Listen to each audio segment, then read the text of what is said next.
During the 1990s, Marvin Heemeyer owned a small welding shop in town where he made his living repairing mufflers. He'd purchased the land on which his shop was built in 1992. Over the years, he had agreed to sell the land to a concrete company to build a plant. The negotiations hadn't been easy, and he'd been having trouble agreeing with the company on a suitable price. In 2001, the city approved the construction of a concrete plant, zoning the land next to Heemeyer's for use. Heemeyer was furious as he'd used the land for the past 9 years as a shortcut between his home and his shop. He petitioned the city to have the property rezoned to prevent the construction of the plant, but he was rejected on multiple occasions. So in early 2003, Marvin Heemeyer decided he had had enough. A few years earlier, he had purchased a bulldozer with the intention of using it to create an alternative route to his muffler shop. Now, however, it would serve a new purpose as his weapon of destruction, the killdozer. Over the course of about a year and a half, Marvin Heemeyer customized his Komatsu D355A bulldozer for his rampage.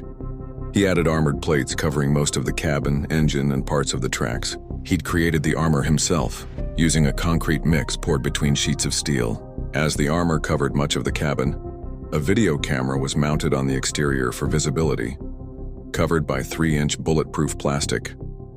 Inside the makeshift cockpit were 2 monitors on which Heemeyer could observe his destruction. There were also fans and an air conditioner to keep him cool. Finally, he fashioned 3 gun ports and outfitted them with a .50 caliber rifle, a .308 semi-automatic, and a .22 long rifle. According to authorities, once he'd sealed himself inside the cockpit, it would have been impossible for him to have gotten out. And they don't believe he ever wanted to. When his killdozer was finished, he readied himself for his attack. And on June 4, 2004, he sealed himself inside his cockpit and set out for Granby. He drove the machine out of his shop through the wall, then plowed through the concrete plant, the town hall, a newspaper office, a former judge's widow's home, a hardware store, and other homes. Authorities later realized that every building that had been bulldozed had some connection to Heemeyer and his lengthy battle against the zoning committee. Though authorities tried to destroy the vehicle multiple times, the killdozer proved resistant to small arms fire and resistant to explosives. Indeed, the rounds fired at the tractor during the rampage had no ill effect.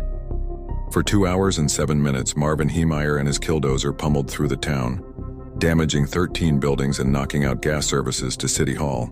Such a panic ensued that the governor considered authorizing the National Guard to attack with Apache helicopters and an anti-tank missile. The attacks were in place, and had Heemeyer not wedged himself in the base